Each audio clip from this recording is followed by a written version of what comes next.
Child care was a major problem. 75% of the working women were married. Many of them had small children. The government helped some companies set up daycare centers, but there was never enough, and not many were as good as this one at the Kaiser shipyards. Of all the children who needed this kind of care during the war, only about 10% ever got it. President Roosevelt made several tours of the nation's war plants, and during one of his fireside chats, he told his radio audience about the women workers he had seen. I was impressed by the large proportion of women employed, doing skilled manual labor, running machines. As time goes on and many more of our men enter the armed forces, this proportion of women will increase. Within less than a year from now, I think, there will probably be as many women as men working in our war production plants. Even at Army proving grounds, the so-called weaker sex is doing a man-sized job.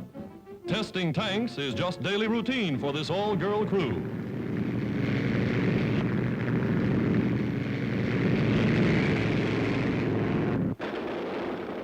On the firing range, they try out the latest machine guns. A 50-millimeter aerial defense weapon with plenty of kick. Manning anti-aircraft batteries, they feed shells and fire them with clockwork precision.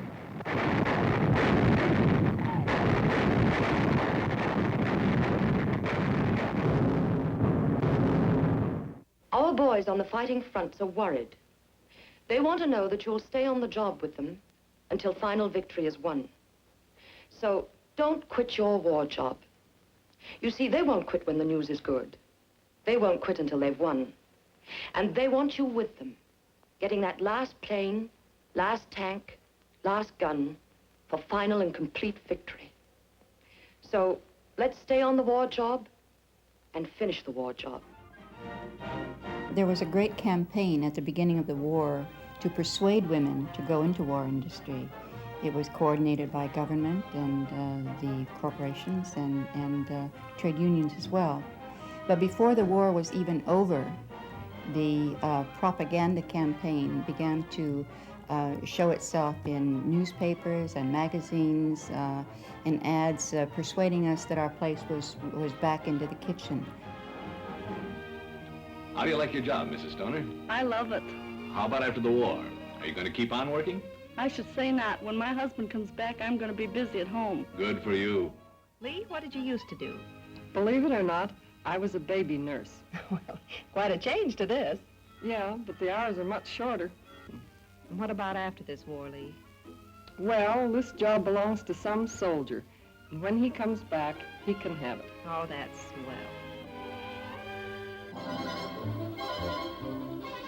When the war ended, not all of the women washed up quietly and went home. About 2/3 of them kept on working, but not at the same jobs. Most were shifted to so-called female work, where there was less money and less chance of promotion.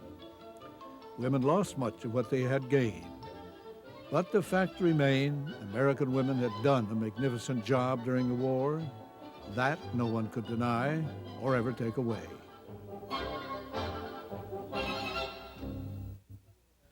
More than 2 million American women, many of whom wanted to keep on working, were laid off when the war and the manpower shortage ended. The men were firmly in charge again, so it seemed. Many women war workers had been forced to retreat to their kitchens, but they had learned something about themselves and their abilities during the war years. Women had some new thoughts about their place in American society. The seeds of discontent and permanent change had been planted.